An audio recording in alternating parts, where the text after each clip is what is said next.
Today is 12th of July 2023. Let me share with you guys how we analyze the market dollar Swiss franc and make amazing profit.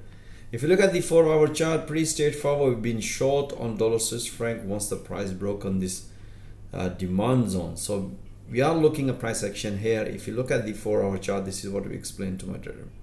We have a bearish engulfing candle. That's the good sign for short, and the news wasn't good for the dollar too. We had this beautiful short trade here. Still enjoying my traders, bank amazing profit. Let me share with you guys how we analyze the entry.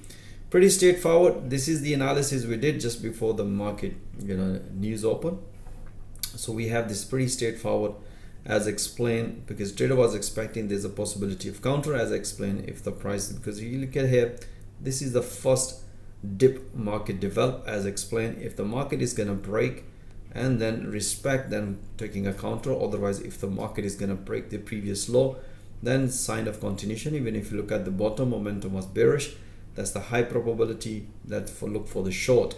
The price nicely broken. Afterwards, the news was good, and I said, guys, take another pullback at this level. We have another beautiful pullback. As soon as the price hit to the first target, as explained in 4-hour, and that's what explained my trader, it's time to enjoy some profit. I hope guys you enjoy this analysis, but if you want to see all that analysis in real time, most welcome. Join our fast growing trader community. Have a safe trading and wish you all the best, guys.